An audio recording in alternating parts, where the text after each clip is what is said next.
नमस्कार दोस्तों, कैसे हो आप सब। आई होप आप अच्छे होंगे। ठीक है। तो दोस्तों, आज अपने जो टॉपिक लेके आ रहे हैं, जो अपने आज का जो टॉपिक पढ़ेंगे वो है कृषि जलवायु खंड। ठीक है, क्या है कृषि जलवायु खंड, या इसको अपने इंग्लिश में बोल देते हैं एग्रो क्लाइमेटिक जोन। ठीक है। जो भी कृषि पर्यवेक्षक या जो जेट की तैयारी कर रहा है, जो भी भाई कृषि पर्यवेक्षक या जेट की तैयारी कर रहा है, उसके लिए ये जो आपका टॉपिक है कृषि जलवायु खंड, ये बहुत अच्छा है। यानी कि राजस्थान के अंदर कितने कृषि जलवायु खंड है, उनका डिटेल से अपने इसमें पढ़ने वाले हैं। ठीक है दोस्तों, यहाँ मैं लिख देता हूं कृषि जलवायु खंड, इसको ऐसे होते हैं कृषि जलवायु खंड। आप इसको अंग्रेजी में लिख सकते हो climatic agro climatic reason. Jet है कृषि पर्यवेक्षक की जो भाई तैयारी कर रहा है, उसके लिए बहुत इंपॉर्टेंट टॉपिक है, क्योंकि इसमें एक दो क्वेश्चन फिक्स है, यानी कि एक दो आपका क्वेश्चन आएगा ही आएगा। ठीक है। तो ये ज्यादा वैसे देखो तो जो पहली बार पढ़ रहा है उसको थोड़ा सा टफ लगेगा, लेकिन आप दो तीन बार पढ़ोगे तो ये क्या है, बहुत ही अच्छा टॉपिक है। इसमें ज्यादा घबराने वाली बात नहीं है। फिर भी अपने इसको बहुत अच्छे से मैं आपको पढ़ाऊंगा, जिससे क्या होगा कि आप पढ़ते पढ़ते देखते देखते वीडियो आपको ये पूरा टॉपिक याद हो जाएगा। ठीक है। तो सबसे पहले देखो, कोई भी अपने टॉपिक पढ़ते हैं तो उसका बेस पढ़ना चाहिए। वैसे तो देखो 10 होते हैं कृषि जलवायु खंड, सबको पता है, डिटेल से पढ़ेंगे अपने। लेकिन इसका जो बेस है वो क्या है, देखो क्या होते हैं कृषि जलवायु खंड। कृषि जलवायु खंड या एग्रो क्लाइमेटिक जोन क्या होता है, ये किसी को पता हो, क्योंकि 10 होते हैं वो उनको पढ़ लेते हैं अपने। लेकिन ये बेस है। देखो आप इसको टोटो में बांट दो, कृषि यानी कि संधि विच्छेद करो, जलवायु खंड। देखो राजस्थान के अंदर जितने भी जिले हैं, उन सभी जिले की अलग अलग मतलब परिस्थिति, अलग अलग क्लाइमेट है, अलग अलग वहाँ फसलें होती है, अलग अलग वहाँ की सॉइल है। उसके हिसाब से क्या है, अलग अलग जोन में बांट दिया, यानी कि सभी जिलों को क्या कर दिया, अलग अलग जोन में बांट दिया। जैसे देखो कृषि का मतलब है, यानी कि ऐसे अलग अलग जोन बांट दिए। जैसे कुछ ऐसे जोन है, कुछ ऐसे जिले हैं 4-5 जिनमें एक टाइप की फसल होती है, उनको अलग जोन में बांट दिया।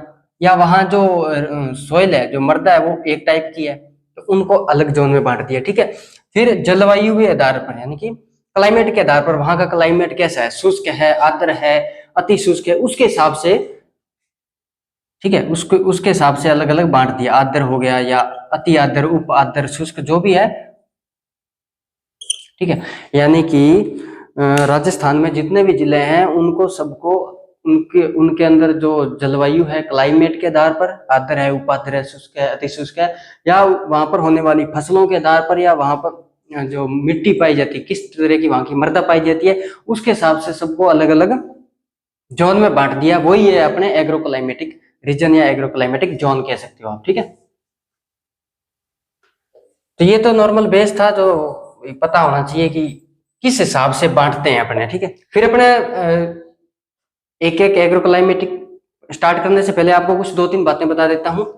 जैसे एनसीए एनसीए ने 1971 के अंदर इंडिया को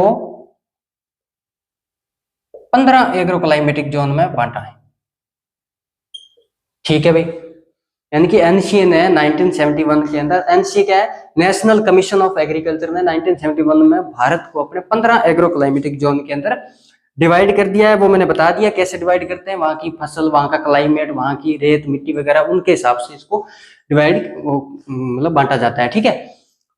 अपने बात कर रहे हैं राजस्थान की, अपने किसके एग्रो क्लाइमेटिक जोन पढ़ रहे हैं, अपने राजस्थान के पढ़ रहे हैं। ठीक है।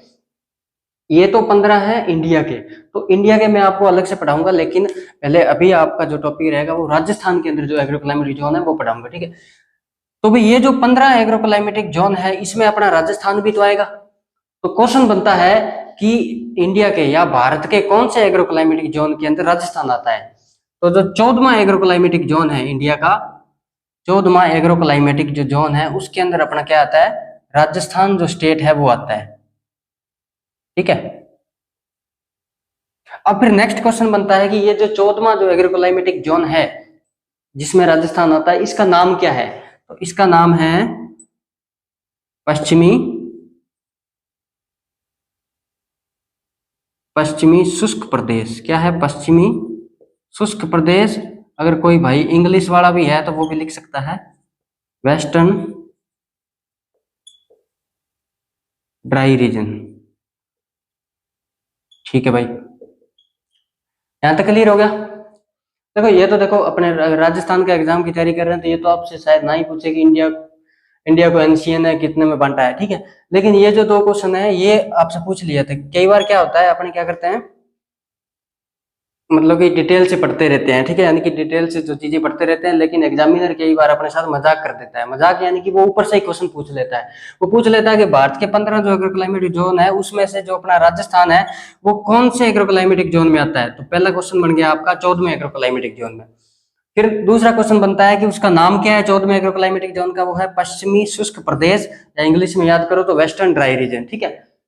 फिर एक क्वेश्चन बनता है कि राजस्थान को कितने एग्रो क्लाइमेटिक जोन के अंदर बांटा है। राजस्थान को भी 10 एग्रो क्लाइमेटिक जोन के अंदर बांटा है। यहां तक क्लियर है? दो क्वेश्चन बन गए, एक तो 14वां खंड में आ गया राजस्थान और 14वें का नाम आ गया, और एक तीसरा क्वेश्चन हो गया 10 एग्रो क्लाइमेटिक जोन में।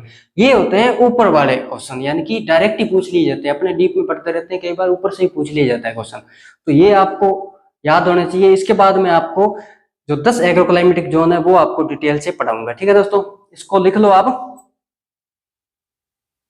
तो मैं रफ कर देता हूँ, आप थोड़ा वीडियो को पॉज करके लिख लेना इसको आराम से। सबसे पहले आपको पता है कि 10 एग्रो क्लाइमेटिक जोन है। इसमें क्या होता है, जो ये जो एग्रो क्लाइमेटिक जो जोन होते हैं राजस्थान के, इसमें सबसे ज्यादा जो टफ जो चीज है वो है इसका नाम। नाम नहीं याद हो पाता, तो मैं कोशिश करूंगा कि आपको नाम भी याद हो जाए, उस नाम के हिसाब से कोशिश करूंगा कि उस एग्रो क्लाइमेटिक जोन में कौन से जिले आते हैं वो भी मैं आपको डिटेल। उसके बाद में कुछ नहीं, उसके बाद में बहुत ही ईजी है, बस दो ही चीजें याद करनी है, एक नाम और उसमें कौन से जिले आते हैं, ठीक है। उसके बाद में मैं आपको ऐसे याद करवा दूंगा, ठीक है। तो पहले अपने देख लेते हैं कि कौन कौन से जोन है। एक है first A, first B, first सी। तो तीन तो ये एग्रो क्लाइमेटिक जोन है राजस्थान के। फिर है सेकंड ए, सेकंड बी। इनको आप जोड़ों में याद कर लो, ठीक है।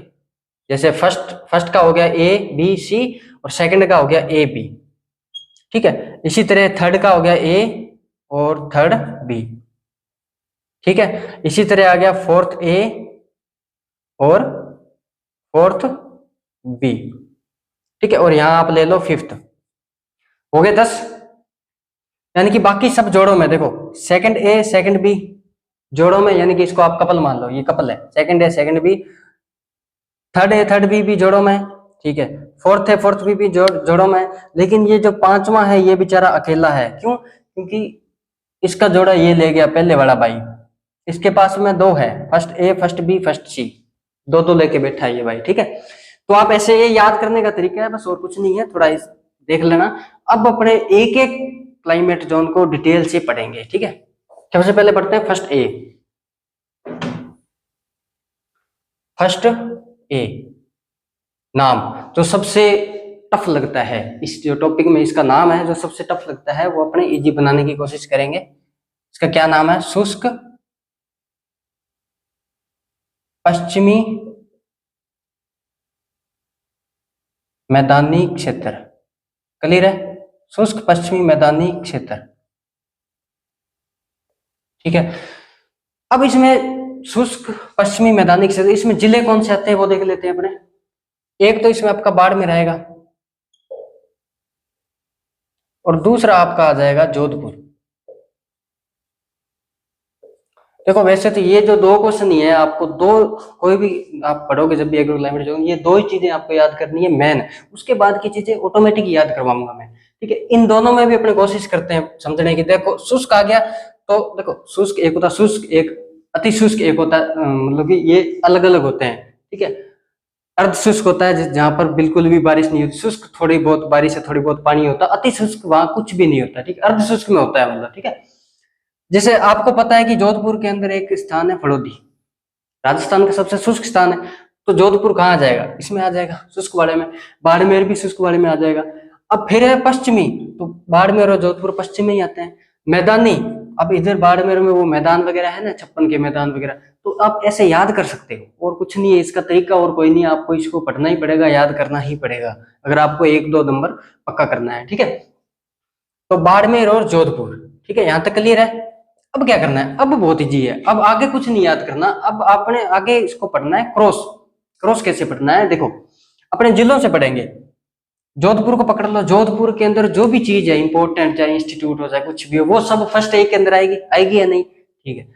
तो काजरी कहां पर है, सबने सुन रखा है नाम, central arid zone research institute, 1959 के अंदर इसकी स्थापना हुई थी, ठीक है भाई। इसके अलावा एक और नाम है आफरी, एरिड फॉरेस्ट रिसर्च इंस्टीट्यूट, 1987 के अंदर इसकी स्थापना हुई थी। कहां पर है ये दोनों अगर क्वेश्चन आ जाए कि काजरी कौन से एग्रोक्लाइमेटिक जोन के अंदर है, तो आप ऐसे रटो मत कि काजरी फर्स्ट ए के अंदर है, आफरी फर्स्ट ए, नहीं ऐसे मत रटो, आप ऐसे रटो कि काजरी और आफरी जोधपुर के अंदर है।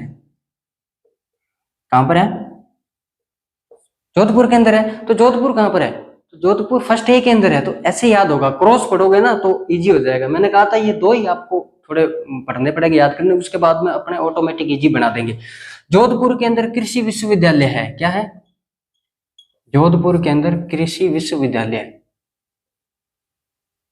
वो कहां पर है, वो भी वहां पर ही रहेगा, ठीक है, फर्स्ट ए के अंदर आ जाएगा, क्योंकि जोधपुर है इसमें, तो ऑटोमेटिक हो गया। देखो बाड़मेर जोधपुर के अंदर एग्रीकल्चर रिलेटेड जो भी चीजें वो फर्स्ट ए में आ जाएगी। वैसे तो मैं मैन बता रहा हूँ, लेकिन फिर भी कोई रह जाए तो आप ऐसे पढ़ लेना कि जो चीज जोधपुर है वो फर्स्ट ए में आ जाएगी ऑटोमेटिक, ठीक है, ऐसे याद करना है आपको,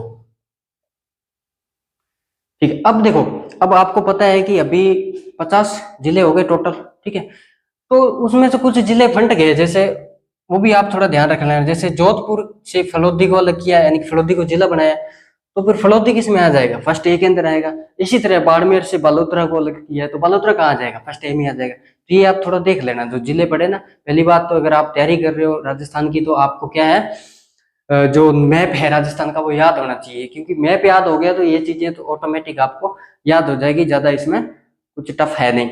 अब फसलें की बात करें तो आपको पता है कौन सी फसलें होती हैं यहाँ पर बाजरा होता है, मोठ होता है, ग्वार होता है, ठीक है।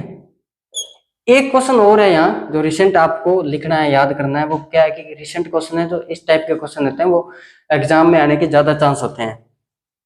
बाजरा अनुसंधान संस्थान कहाँ पर है, केंद्रीय बाजरा, सॉरी केंद्रीय लिख लेना आगे, केंद्रीय बाजरा अनुसंधान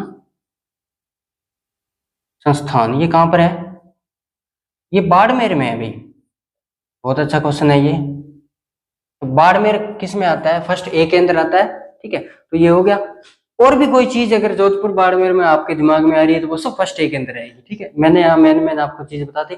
इसका एरिया लिखना वैसे जरूरी नहीं है, 4.74% होता है इसका, ठीक है। किसका होता है, पूरे राजस्थान के एरिया का होता है। राजस्थान में कितना होता है, 342,239, ऐसे ही है ना, 342,239, उसका 4.74% होता है ये, इसका फर्स्ट ए का जो एरिया है, ठीक है। ये आप लिख लो अपने, फिर नेक्स्ट पढ़ते हैं फर्स्ट बी। ज्यादा टफ नहीं है, आप थोड़ा तरीके से पढ़ोगे तो कुछ नहीं होगा, इजी लगेगा आपको। फर्स्ट फर्स्ट ए हो गया, फर्स्ट बी, इसका नाम है उत्तर पश्चिमी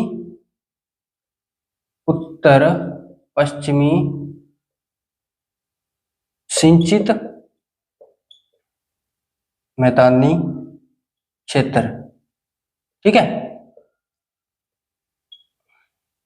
अभी उत्तर पश्चिम में, अब अगर आपको वो पता है इसका मैप राजस्थान का, तो देखो भी उत्तर पश्चिम के, राजस्थान के उत्तर पश्चिम के अंदर कौन से जिले आते हैं, ठीक है। तो आपको पता होना चाहिए कि श्री गंगानगर आता है और एक हनुमानगढ़ आता है। तो ऐसे याद करो, आप रटना नहीं है, तरीके से याद करोगे तो याद हो जाएगा। अगर आपको ये भी ना पता होगी उत्तर पश्चिम में नहीं है, तो फिर आप ये सिंचित वर्ड पकड़ लेना, चाहे 10 के 10 एग्रो क्लाइमेटिक जोन देख लेना, ये सिंचित वर्ड कहीं नहीं मिलेगा आपको। सिंचित वर्ड वही मिलेगा जहां पर श्रीगंगानगर हनुमानगढ़ है। क्यों, क्योंकि सर्वाधिक सिंचित जिला यही है। तो क्वेश्चन क्या बन गया, सर्वाधिक सिंचित खंड कौन सा हो गया, यही हो गया भाई। सबसे ज्यादा नहरें कहां पर है, श्रीगंगानगर में, तो सर्वाधिक नहरों वाला खंड कौन सा हो गया, यही हो गया, है कुछ टफ नहीं है, इजी है। यहाँ पर फसलें कौन सी होती है, सबको पता है गेहूं होती है, क्योंकि पानी है तो फिर गेहूं होगा, धान भी होगा, चावल भी होगा, यहाँ कपास भी होती है। ठीक है, अगर उद्यानिकी में पूछें तो उद्यानिकी में क्या कौन कौन सी फसलें होती हैं यहाँ पर, अपने किन्नू हो गया, माल्टा, मौसमी वगैरह, किन्नू मौसमी, अंगूर भी हो गया, तो ये फसलें यहाँ पर होती है। ठीक है, अगर मिट्टी की बात, वैसे देखो ये फसलें मिट्टी ये क्वेश्चन नहीं आते इस टाइप के, अगर फिर भी पूछ ले तो मिट्टी यहाँ पता है आपको, दोमट मिट्टी, कछारी वगैरह, कांप मिट्टी जिसको बोलते हैं वो होती है। फर्स्ट ए के अंदर रेतीली बलुई होती है, इस टाइप की। ठीक है, तो उत्तर पश्चिमी सिंचित मैदानी क्षेत्र श्रीगंगानगर हनुमानगढ़, उसके बाद का ऑटोमेटिक याद हो जाएगा आपको, जिलों से याद करना है कि श्रीगंगानगर में सर्वाधिक सिंचित खंड बोल सकते हैं इसको, सर्वाधिक नहरों वाला ये फसलें होती है, ऐसी यहाँ पर सॉइल पाई जाती है। ठीक है, आप ऐसे भी कह सकते हो कि चुकंदर की खेती कौन से खंड में होती है, तो भाई गंगानगर में होती है, तो फर्स्ट बी में होगी। ठीक है, क्लियर है यहाँ पर, तो ये आपका फर्स्ट बी हो गया। अब अपने फर्स्ट सी पढ़ते हैं, इसको थोड़ा आप देख लेना, एक दो बार देखोगे ना वीडियो को तो आपको ये याद हो जाएगा, ज्यादा वो नहीं है टफ इसमें। अब है फर्स्ट सी, फर्स्ट सी है अति शुष्क आंशिक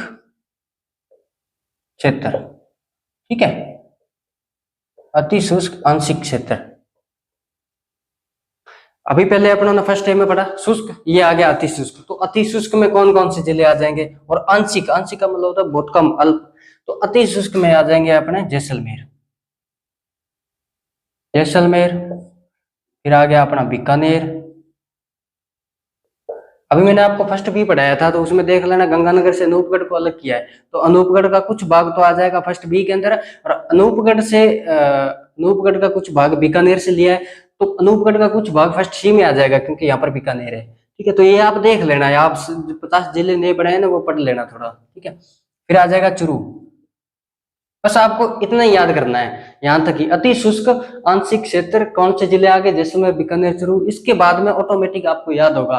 कैसे याद होगा, बीकानेर के अंदर आपको पता है SKRAU यूनिवर्सिटी है, यानी कि स्वामी केशवानंद जो यूनिवर्सिटी है वो कहाँ पर है, बीकानेर के अंदर है, तो आपकी स्वामी केशवानंद यूनिवर्सिटी किसमें आ जाएगी, फर्स्ट सी के अंदर आ जाएगी। तो भाई सर्वाधिक ठंडा खंड किसको कहेंगे, सर्वाधिक ठंडा खंड, या फिर अपने सर्वाधिक गर्म खंड किसको कहेंगे, सर्वाधिक ठंडा और सर्वाधिक जो गर्म खंड है वो भी आपका यही आ जाएगा। वो क्यों आएगा उसका भी आपको रीजन बता देता हूँ।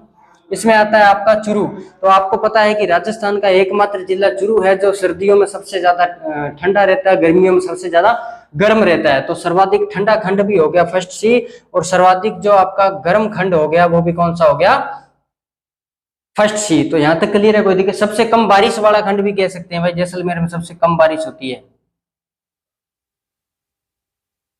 सबसे कम बारिश वाला खंड भी कह सकते हैं इसको,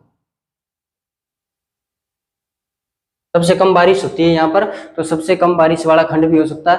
एक यहाँ से मोस्ट इंपोर्टेंट जो क्वेश्चन बनता है, मैं नीचे आपको दिखेगा नहीं, मैं आप ऊपर लिख देता हूं, आप ये लिख लेना, आराम से वीडियो को देख लेना।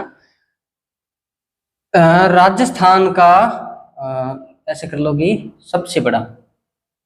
सबसे बड़ा जलवायु खंड कौन सा है, सबसे बड़ा जलवायु खंड कौन सा है, तो भाई यही है सबसे बड़ा। अब ये चीजें याद थोड़ी करनी है कि सबसे बड़ा जलवायु खंड फर्स्ट सी है, आपको तो नाम याद करना और जिले याद करना, ये तो ऑटोमेटिक याद हो, कैसे होगा। अरे भाई जैसलमेर आ गया, बीकानेर आ गया, इतने बड़े बड़े जिले आ गए जिस खंड में, तो वो खंड तो ऑटोमेटिक सबसे बड़ा हो गया। आपको पता है कि जैसलमेर जो खंड है, जैसलमेर जो जिला है राजस्थान का सबसे बड़ा जिला है, तो जैसलमेर जिला सबसे बड़ा होने से क्या हो जाएगा, ये ऑटोमेटिक हो जाए। बीकानेर भी बहुत बड़ा जिला है, तो ये सबसे बड़ा जलवायु खंड हो गया। तो ये क्वेश्चन आते हैं कि सबसे बड़ा जलवायु खंड कौन सा है, सबसे छोटा जलवायु खंड कौन सा है, SKR यूनिवर्सिटी कहाँ पर है, SKN यूनिवर्सिटी कहाँ पर है, इस टाइप के, काजरी कहाँ पर है, इस टाइप के क्वेश्चन आते हैं। सबसे ज्यादा बारिश कहाँ होती है, सबसे कम बारिश, वो इस टाइप के क्वेश्चन आते हैं, वो तो ऑटोमेटिक अपने जिलों से ही निकाल लेंगे। बस दो चीजें याद करनी है आपको, तो इसका एरिया आप याद करो तो कर लो, 7.70% होता है। वैसे पूछते नहीं है, यही क्वेश्चन आता है, सबसे बड़ा जलवायु खंड फर्स्ट सी, तो ये आप याद करना चाहो तो इसको कर लो। ठीक है, ये हो गए अपने 3 खंड अपन ने पढ़ लिए हैं, ये आप इसको आराम से लिख लो। अब नेक्स्ट है सेकंड ए। सेकंड ए है आंतरिक जल निकास शुष्क क्षेत्र। आंतरिक जल निकास शुष्क क्षेत्र, बस आपको नाम पढ़ना है, आंतरिक जल निकास शुष्क क्षेत्र। जिले मैं आपको याद करवा दूंगा। देखो, आपने नदियां पढ़ी होगी, 3 टाइप की होती है, एक अरब सागर की ओर जाने वाली, एक बंगाल की खाड़ी ओर जाने वाली, एक ऐसी नदी होती है जो कहीं नहीं जाती। कहीं नहीं जाती मतलब ना ही अरब सागर में जाती है ना ही बंगाल की खाड़ी में जाती है, वो क्या वहीं वहीं से निकलती है और वहीं विलुप्त हो जाती है 2-3 जिलों में चल के। वो होती है अंतर्वर्तीय या अंत्य प्रवाह वाली नदियां, उनको बोलते हैं। तो वर्ड आ रहा है कि आंतरिक जल निकास शुष्क क्षेत्र, तो जो वो अंत्य प्रवाह वाली नदियां जहां जहां बहती है जिन जिन जिलों में, वो सब इसमें आ जाएंगे। ठीक है, आप इसको ऐसे याद कर सकते हो। सीकर हो गया, चूरू हो गया, ठीक है, इसमें आपका झुंझुनू भी आएगा, चूरू नहीं आएगा, झुंझुनू आएगा, झुंझुनू। और एक आपका इसमें आ जाएगा नागौर। ये 3 जिले जो है इसमें आ जाएंगे। ठीक है, सीकर, झुंझुनू, नागौर। आपने पढ़ा होगा साइड एक कांतली करके नदी है, वो ये सीकर से निकलती है, गणेशगढ़ करके पहाड़ी है, मैं थोड़ा मतलब याद नहीं है कंफर्म, लेकिन यही गणेशगढ़ ऐसा नाम है, पहाड़ी है, वहां सीकर से निकलती है, सीकर से चलती है, झुंझुनू में जाती है, चूरू के सीमा पर वो क्या है खत्म हो जाती है। तो चूरू में कोई नदी नहीं बहती, आपको पता हो तो। तो ये जो 3 जिले हैं, सीकर, झुंझुनू और नागौर, ये सेकंड ए में आते हैं, आंतरिक जल निकास क्षेत्र। ऑटोमेटिक याद हो गया, कोई दिक्कत थोड़ी है। ठीक है, अब अपने पढ़ते हैं इन जिलों में जो चीजें फेमस है वो अपने यहाँ लिख देते हैं। आपको पता है राजस्थान का जो फर्स्ट केवीके है वो कहाँ पर है? राजस्थान का फर्स्ट केवीके कृषि विज्ञान केंद्र जो 1974 के अंदर खुला था ना, नहीं सॉरी 1976 के अंदर, ये है फतेहपुर सीकर के अंदर। कहां पर है? फतेहपुर। तो ऑटोमेटिक इसमें आ गया सेकंड ए में, क्योंकि इसमें सीकर आ रहा है। अगर पूछ ले कि भारत का, आपसे पूछ ले कि भारत का जो आपका वो फर्स्ट केवीके है वो आपको पता होना चाहिए, पौंडीचेरी के अंदर है। कहां पर है? पौंडीचेरी। और ये इसकी स्थापना हुई थी 1974 के अंदर। तो ये अच्छा क्वेश्चन है। राजस्थान का फर्स्ट केवीके फतेहपुर सीकर, भारत का फर्स्ट केवीके पौंडीचेरी, ये बहुत अच्छा क्वेश्चन है, तो इसको आप आराम से लिख लो। फसलें बाजरा, गेहूं, ज्वार, तिल वगैरह इसमें होती है। बाजरा, गेहूं, ज्वार, तिल। ठीक है, तो ये हो गया आपका सेकंड ए। अब अपने पढ़ेंगे सेकंड बी। सेकंड बी मैं नीचे लिख देता हूं, अगर जगह नहीं, नीचे इसको हटा देते हैं अपने। सेकंड बी है लूणी नदी अंतर्वर्तीय मैदानी क्षेत्र। सेकंड बी है लूणी नदी अंतर्वर्तीय मैदानी क्षेत्र। ये थोड़ा नाम याद करना है बस आपको, थोड़ा अटपटा है भाई। जहां पर जिस जिलों से लूणी नदी निकलती है वो इसमें सारे आ जाएंगे, जैसे पाली हो गया, जालोर हो गया, ठीक है, वो सारे इसमें आ जाएंगे। पाली,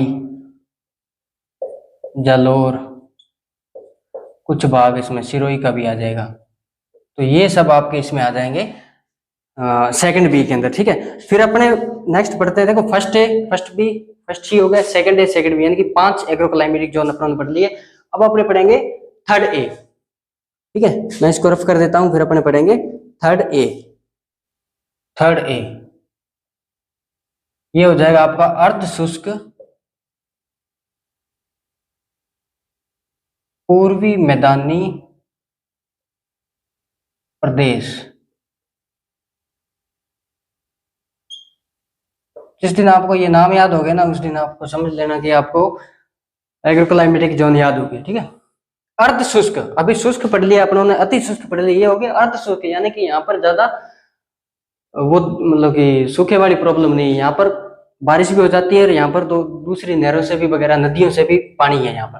पूर्वी मैदान यानी कि पूर्व के अंदर अगर आप राजस्थान का मैप देखना, पूर्व के जो मैदानी प्रदेश है वो सब इसमें आ जाएंगे। तो राजस्थान के पूर्व में कौन कौन से जिले आते हैं, अगर आपने मैप देखा ढंग से तो जयपुर आ जाएगा, दौसा आ जाएगा, ठीक है, टोंक आ जाएगा और अजमेर। ये जिले जो हैं राजस्थान के अंदर पूर्व के अंदर आते हैं। तो आप नाम से भी जिलों को निकाल सकते हो, ठीक है, रटने की जरूरत नहीं है।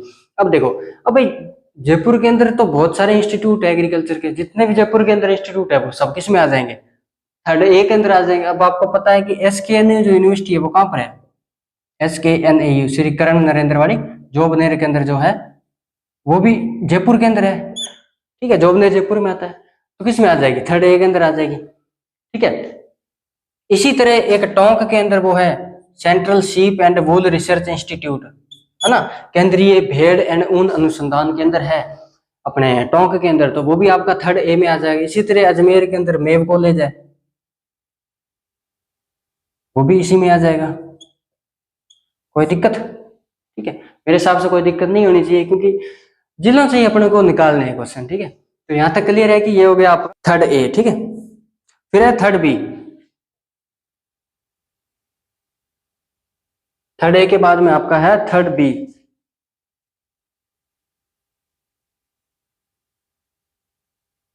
ये है आपका बाढ़ संभाव्य पूर्वी मैदानी क्षेत्र। अभी थोड़ी देर पहले अपने ने जो थर्ड ए पढ़ा था वो पूर्वी मैदानी क्षेत्र ही था, लेकिन वो था अर्ध शुष्क वाला। ये है बाढ़ संभाव्य, यानी कि जहां पर बाढ़ आने की ज्यादा संभावना रहती है वो इसमें आ जाएंगे। वो कहाँ रहती है आपको पता है, भरतपुर में, यहाँ इन एरिया में बाढ़ की ज्यादा संभावना रहती है, ठीक है। भरतपुर के अलावा करौली,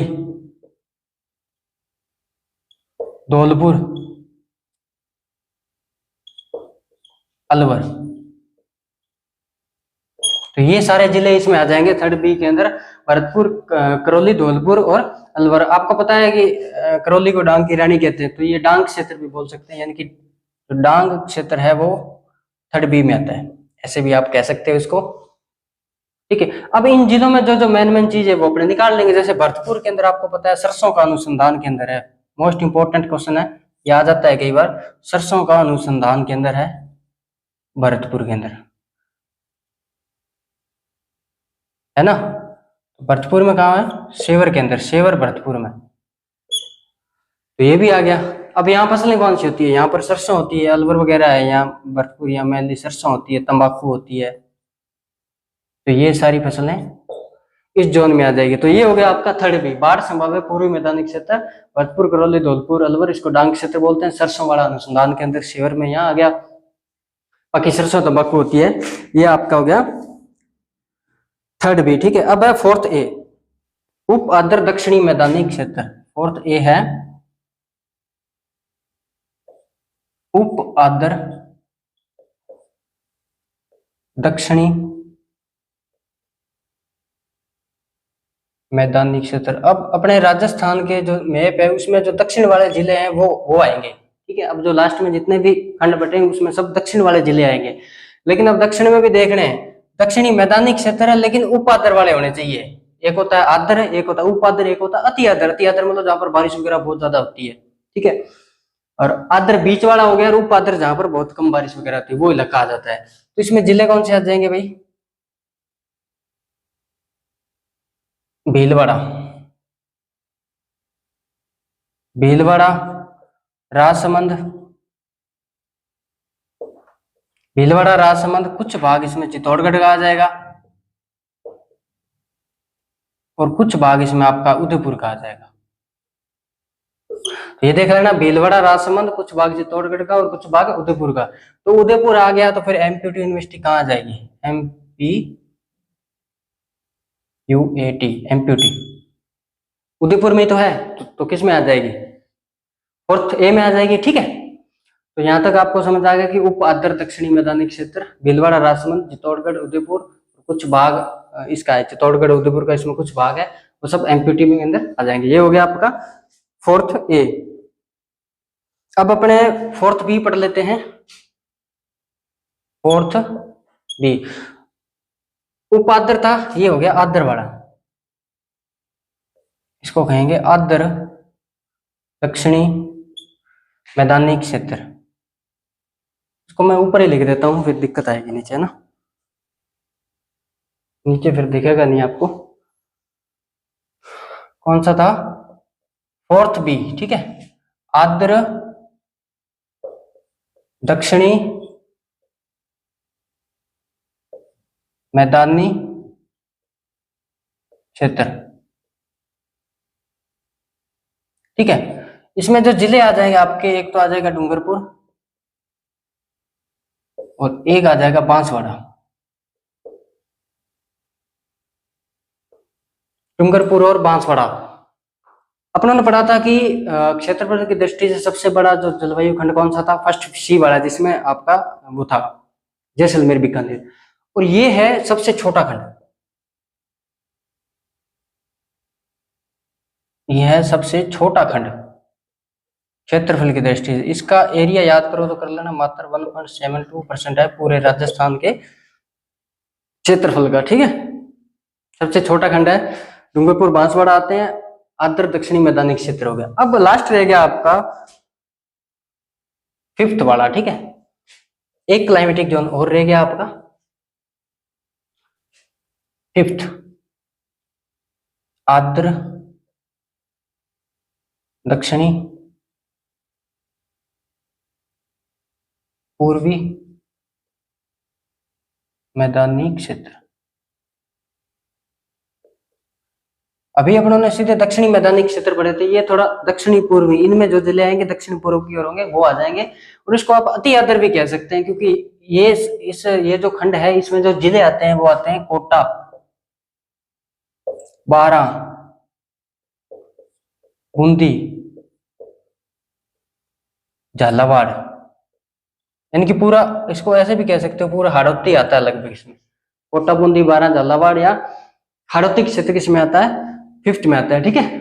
आद्र दक्षिणी पूर्वी मैदानी क्षेत्र, कोटा, बारामुंदी, सबसे ज्यादा बारिश होती है यहाँ पर, आपको पता है हाड़ौती साइड सबसे ज्यादा बारिश होती है, सबसे ज्यादा बारिश वाला खंड कह सकते हो आप इसको, सबसे ज्यादा बारिश वाला खंड भी आप इसको कह सकते हो, ठीक है भाई। अब अपने को दो तीन चीजें इसमें और याद करनी है, एक तो जैविक उत्कृष्टता सेंटर कहां पर है,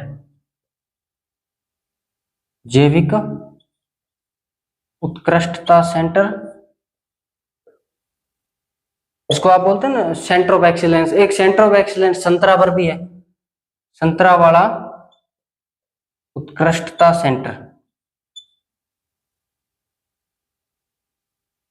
ये दोनों कहां पर है, जैविक उत्कृष्टता सेंटर, संतरा उत्कृष्टता सेंटर, ये दोनों झालावाड़ के अंदर है, ठीक है।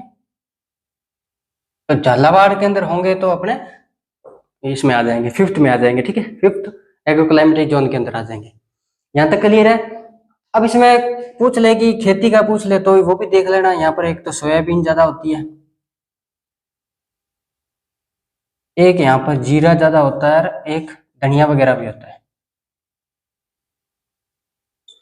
तो ये हो गया आपका फिफ्थ, आद्र दक्षिणी पूर्वी मैदानी क्षेत्र, कोटा बूंदी बारां झालावाड़ के अंदर सबसे ज्यादा बारिश होती है, जैविक उत्कृष्टता सेंटर, संतरा उत्कृष्टता सेंटर झालावाड़ के अंदर इसमें आ गया, सोयाबीन, जीरा और धनिया इसमें खेती होती है। तो ये थे आपके 10 एग्रो क्लाइमेटिक जोन, मैंने आपको आज पढ़ाए, अच्छे से पढ़ाए, ठीक है। आपको दो ही चीज याद करनी है, एक नाम, देखो भाई इतना थोड़ा बहुत तो कोई भी टॉपिक आप पढ़ोगे तो एक दो चीज तो आपको पढ़नी पड़ेगी, फिर भी मैंने कोशिश की है कि नाम भी आपको इजीली याद हो जाए, उस नाम के आधार पर अपने जिले भी निकालने, इतनी कोशिश ही वो की है मैंने इसको इजी बनाने के लिए, ठीक है।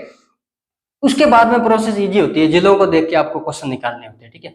तो इस टाइप के क्वेश्चन आते हैं, सबसे बड़ा खंड कौन सा हो गया, सबसे छोटा खंड कौन सा, सबसे गर्म खंड कौन सा हो गया, सबसे ठंडा खंड, या सबसे आप ऐसे कह सकते हो कि सबसे, यूनिवर्सिटियां पूछ लेते हैं एसकेएन यूनिवर्सिटी कौन सी में, एसकेआरयू कौन सी है, ठीक है। इस टाइप की काजरी कहाँ है, आफरी कहाँ है, ये अनुसंधान केंद्र है, इस टाइप के क्वेश्चन आते हैं। तो आपको क्रॉस पढ़ना है, तो ऐसे मत पढ़ लेना, सीधा मत पढ़ना जैविक उत्कृष्टता सेंटर फिफ्थ में, ऐसे मत पढ़ना जैविक उत्कृष्टता सेंटर झालावाड़ में, झालावाड़ फिफ्थ में, ऐसे पढ़ोगे तो ये जो टॉपिक है बहुत ही आसान है, आपको टफ नहीं लगेगा। आप एक बार नहीं समझ आया तो इस वीडियो को एक दो बार और देख लेना, आपके समझ आ जाएगा, नोट्स बना लेना अच्छे से, ठीक है दोस्तों। मिलते हैं नेक्स्ट वीडियो में। तब तक के लिए जय हिंद।